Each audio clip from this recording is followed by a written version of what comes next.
नमस्कार दोस्तों, स्वागत है टॉपिक के क्लासेस में। आज हम लोग बात करने वाले हैं मौलिक अधिकार के बारे में, जो वर्तमान समय में सहायक सहायक आचार्य की प्रक्रिया चल रही है। यह टॉपिक 1 to 5 और 6 to 8 दोनों के लिए उपयोगी होने वाला है, क्योंकि आपका 6 to 8 में आपका सिविक्स में यह टॉपिक दिया गया है मौलिक अधिकार। लेकिन आपको 1 to 5 में भी एक सामान्य अध्ययन दिया हुआ है, सामान्य ज्ञान दिया हुआ है, जिसमें आपको मौलिक अधिकार पढ़ना है। तो आपको 1 to 5 और 6 to 8 दोनों के लिए यह उपयोगी होने वाला है मौलिक अधिकार। और एग्जाम्स में आपको मौलिक अधिकार से प्रश्न पूछे जाते हैं, अनुच्छेद से प्रश्न पूछे जाते हैं। तब चलिए हम बात करते हैं मौलिक अधिकार की। तो हम जान ले कि संविधान निर्माताओं ने मौलिक अधिकार की आवश्यकता क्यों महसूस की। मौलिक अधिकार कहने का मतलब हुआ कि व्यक्ति के चौमुखी विकास से, व्यक्ति के बौद्धिक विकास से। यदि व्यक्ति के पास मौलिक अधिकार नहीं होगा तो उसका चौमुखी विकास नहीं हो पाएगा, उसका व्यक्ति का विकास नहीं हो पाएगा। तो हमारे संविधान निर्माताओं ने सोचा कि यदि यहाँ के लोगों को मौलिक अधिकार नहीं देते हैं तो आने वाला समय में, अभी तो नहीं लेकिन आने वाला एक ऐसा समय होगा कि नेता लोग बेच के खा जाएगा। जिसको जो मन लगेगा जो कानून बना देगा, जिसको जो समझ में आएगा वो कानून लगाएगा, जिस स्टेट को जो समझ में आ जाए वो कानून लगा देंगे। तो हम आपको एक कीवर्ड बताते हैं, स्टेट या राज्य। राज्य की मैं बात करूं तो राज्य आपको पॉलिटी में राज्य से मतलब नहीं है state, Jharkhand, UP, Bihar, Orissa. State का कहने का मतलब हुआ है कि पूरे तंत्र, संसद से लेकर स्थानीय निकाय को राज्य की संज्ञा दिया गया है, स्टेट बताया गया है। सिविक्स में आपको ये बताया गया है, पॉलिटी में आपको ये राज्य बताया गया है। जैसे कि मान लिया जाए राज्य, ये सभी मिलके कानून बनाएंगे, उसको हम लोग राज्य बोलेंगे। जैसे कि संसद, भारत में संसद की बात करें, संसद जो कानून बनाए वो राज्य कानून बनाए। राज्य में जो आपको विधानसभा, विधान परिषद जो कानून बनाएंगे, जो देख रेख करेंगे, उसको उसको भी हम स्टेट बोलेंगे। स्थानीय निकाय में आपका जो कानून बनेगा, जो पंचायत जो कानून बनाएंगे, जो नगर पालिका कानून बनाएंगे, उसे भी स्टेट कहा गया है। तो स्टेट का मतलब ये नहीं कि आपका सिर्फ राज्य होगा। राज्य के कठोर नियमों से बचने के लिए, नागरिकों को सुरक्षा प्रदान करने के लिए मौलिक अधिकार संविधान में दिए गए हैं। तो हम मौलिक अधिकार को विस्तार से समझने का प्रयास करते हैं। हम देखिए, तो मौलिक अधिकार जो आपको दिया गया है, तो मौलिक अधिकार भाग 3 में, संविधान के भाग 3 में मौलिक अधिकारों का वर्णन किया गया है। जैसे कि संविधान समझिए कि जिस समय हमारा संविधान लागू हुआ 26 जनवरी 1950 ईस्वी को, उसमें कुल भाग जो थे वो 22 भाग थे। ठीक है, जिसमें संविधान लागू हुआ था उसमें कुल 22 भाग थे, और अभी वर्तमान समय में कुल 25 भाग हो गए। जैसे कि मान लीजिए एक बुक में जितने चैप्टर होते हैं वो आपका भाग हो गया। उसी तरह से हमारा संविधान का ये चैप्टर है, तो ये आपका 25 भाग है। हमारे संविधान में कुल 25 भाग है। 25 भाग में से तीसरा भाग जो है मौलिक अधिकार का वर्णन करता है। ठीक है, अब इसी तरह से अनुच्छेद की बात करें तो मौलिक अधिकार अनुच्छेद 12 से लेकर 35 तक। अनुच्छेद की मैं बात करूं तो अनुच्छेद 12 से लेकर 35 तक में आपको मौलिक अधिकार का बात करता है। तो प्रश्न आते हैं कि मौलिक अधिकार भाग किस में वर्णन किया गया है, तो मौलिक अधिकारों का वर्णन भाग 3 में वर्णन किया गया है। मौलिक अधिकार किस अनुच्छेद को वर्णन करता है, तो मौलिक अधिकार अनुच्छेद 12 से लेकर 35 में वर्णन करता है।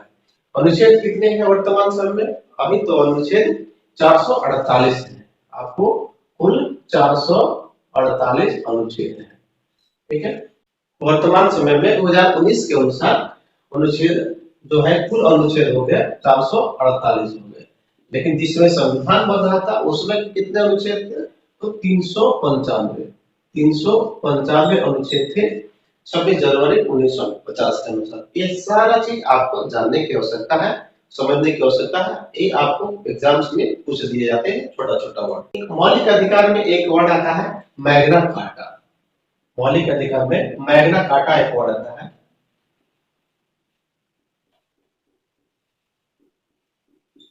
Magna carta. तो भाग 3 को, हमारे संविधान के हमारे संविधान में भाग 3 को मैग्ना कार्टा कहा गया है। और मैग्ना कार्टा का प्रश्न आपसे पूछे जाते हैं कि मैग्ना कार्टा किस भाग को कहते हैं। तो मैग्ना कार्टा भाग 3 को कहते हैं। मौलिक अधिकार को मैग्ना कार्टा कहते हैं। तो मैग्ना कार्टा होता क्या है? तो मैग्ना कार्टा एक फ्रेंच वर्ड है। मैग्ना कार्टा आपका एक फ्रेंच वर्ड है, लेकिन सबसे पहले इस वर्ड का उपयोग आपको इंग्लैंड में किया गया था। इस वर्ड का उपयोग इंग्लैंड में किया था, इंग्लैंड में किया गया था, आपको ब्रिटेन में किया गया था। ब्रिटेन के राजा जॉन, ब्रिटेन के राजा जॉन ने यहाँ के लोगों को, ब्रिटेन के लोगों को अधिकार देने के लिए, ब्रिटेन के मजदूरों को अधिकार देने के लिए एक दस्तावेज तैयार किए थे। और उस दस्तावेज पर उन्होंने साइन किया था, जिसमें वहां के लोगों की रक्षा के बात कही गई थी, वहां के लोगों के मौलिक अधिकार की बात कही गई थी। तो उसी से तुलना भाग 3 को किया जाता है। अब देखते हैं कि मूल संविधान में मौलिक अधिकार कितने थे। यानी 26 जनवरी 1950 को जिसमें हमारा संविधान लागू हुआ था, उसमें मौलिक अधिकार कितने थे? तो मूल संविधान में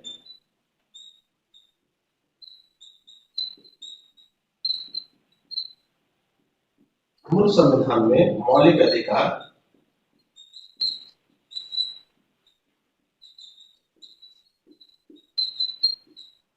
मौलिक अधिकारों की संख्या 7 था।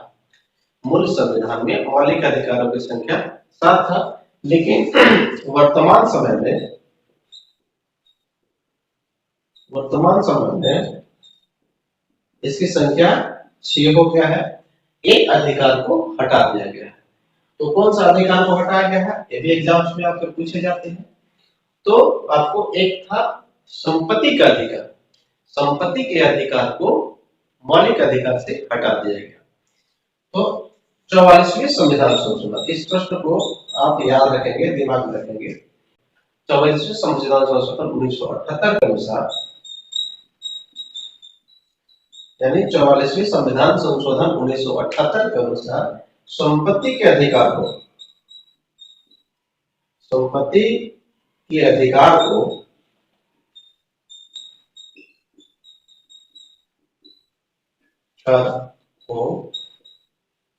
मौलिक अधिकार से हटाकर कानूनी अधिकार में शामिल किया गया।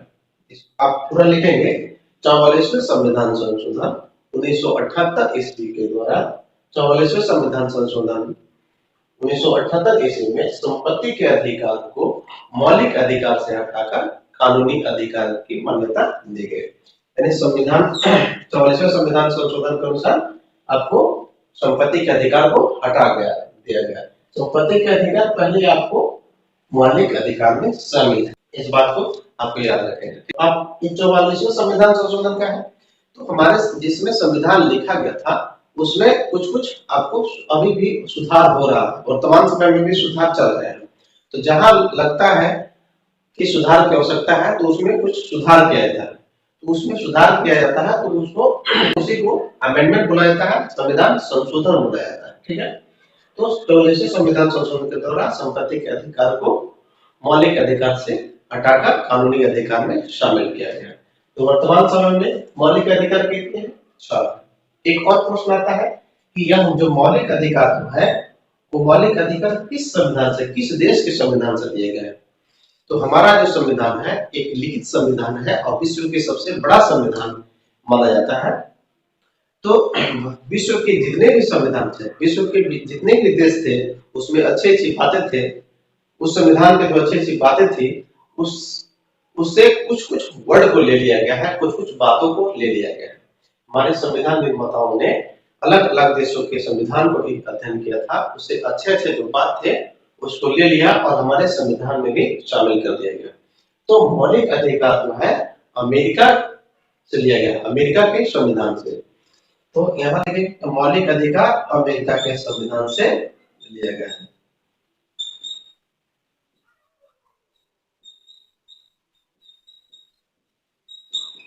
ये प्रश्न आते हैं कि मौलिक अधिकार किस देश के संविधान से लिए गए हैं? तो मौलिक अधिकार अमेरिका के संविधान से लिए गए। चलिए अब हम आगे देखते हैं कि मौलिक अधिकार 6 कौन कौन है, उसको आपको समझना जरूरी है, याद करना जरूरी है, और उसी में हम आपको अनुच्छेद याद करवाने की कोशिश करेंगे। तब आपका एक मैप बन जाएगा माइंड में। इसके बाद हम आगे अलग अलग करके आपको अनुच्छेद बदलाएंगे। तो छह मौलिक अधिकार देख लेते हैं।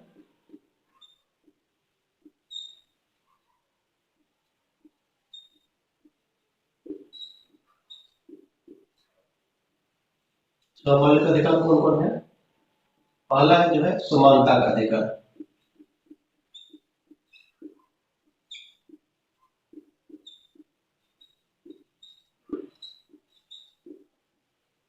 समानता का अधिकार में अनुच्छेद 14 से लेकर 18 तक, अनुच्छेद अनुच्छेद 14 से 18 तक समानता के अधिकारों का वर्णन करता है।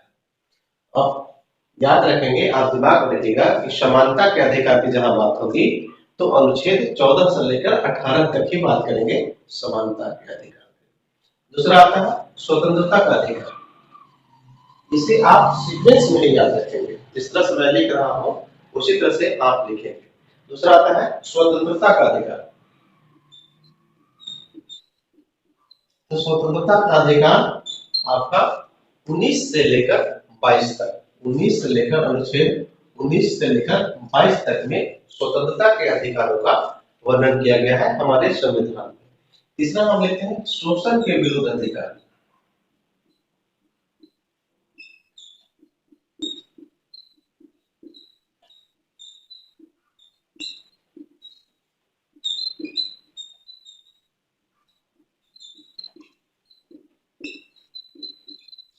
शोषण के विरुद्ध अधिकार आपको अनुच्छेद 23 और 24, अनुच्छेद 23 24 में शोषण के विरुद्ध अधिकारों का वर्णन किया गया है।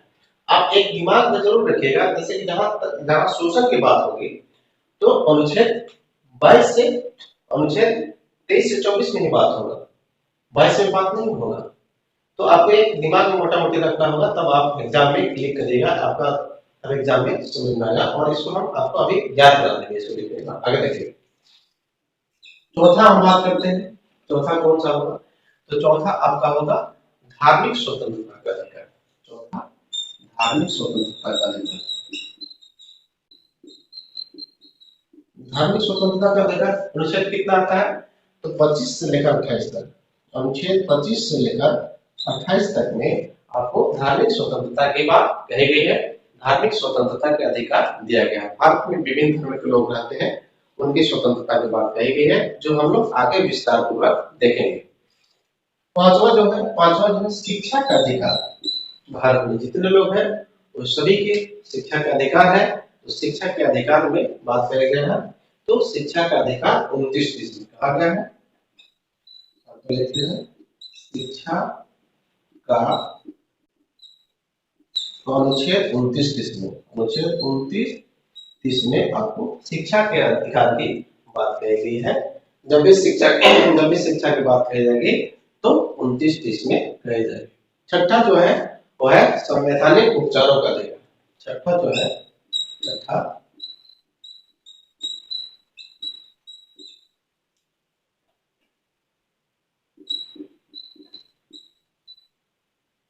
संवैधानिक उपचारों का अधिकार।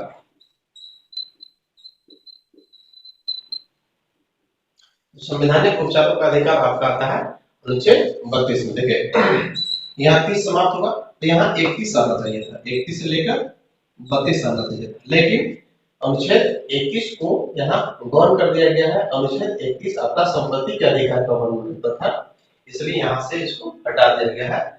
तो संवैधानिक उपचारों का अधिकार अनुच्छेद 32 में किया जाएगा। अनुच्छेद 32 में संवैधानिक अधिकार होता है।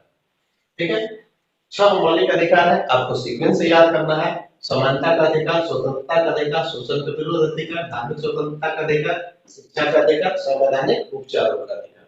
अब आपको इसी सीक्वेंस से आपको अनुच्छेद भी याद रखना होगा। तो अनुच्छेद आपको याद करने का एक हम ट्रिक बता रहे हैं। यदि इस याद होता है तो ठीक है, यदि नहीं याद होता है तो एक और आपको हम ट्रिक बता रहे हैं, उस ट्रिक को आप एग्जाम में अप्लाई कर सकते हैं। आपको यदि कंफ्यूजन हो किसी प्रकार से, एक एक कीवर्ड लेंगे, एक एक समानता, स्वतंत्रता, शोषण, शो इसको ले लिए, इसको था ले लिए, इसको सीख ले लिए, एक एक सम ले लिए, ठीक है। एक एक कीवर्ड को हमने लिख लिया, ठीक है। कैसे लिखेंगे, आपको तीन तीन करके लिखेंगे, सम, स्व, ठीक है, सो, ये तीन वर्ड तीन तीन हो गया, तीन वर्ड ले लिए, फिर अगला लिखेंगे, तीन तीन करके लिखेंगे, धा, सी, सम, ठीक, सम, स्व, सो, धा, सी, सम, इसको याद रखना है। एक एक वर्ड आपको कीवर्ड याद रखना है, ठीक है। इसके बाद कीवर्ड के नीचे आपको एक नंबर बिठाना है, 431, 431, 312,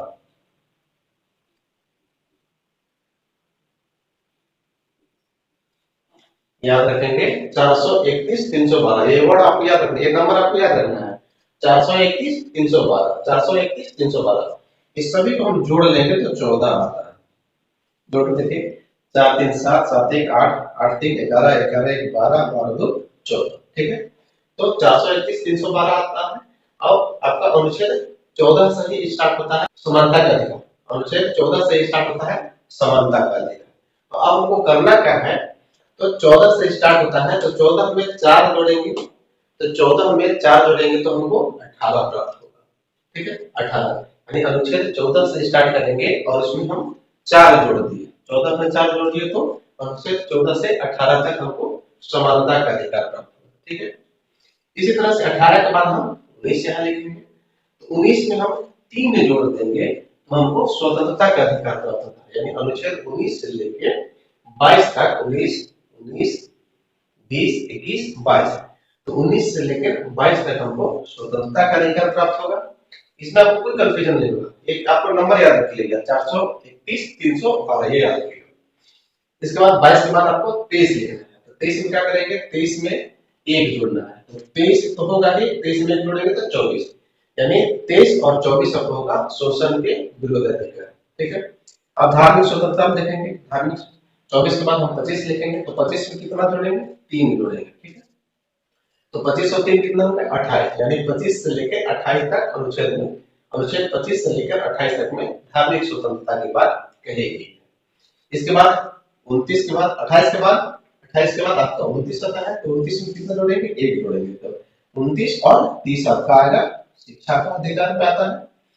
इसके बाद आता है 30 के बाद 31 32 आएंगे, 31 में कितना जोड़ेंगे, 2 जोड़ेंगे, तो 31 और 31 32, ठीक है। 30 में 2 जोड़ेंगे तो आपका होगा 32, 30 में अंतिम में आपको सिर्फ 2 जोड़ देना है, अंतिम में आपको सिर्फ 2 जोड़ देना है, तो आपको 30 में 2 जोड़ेंगे तो 32 प्राप्त होंगे।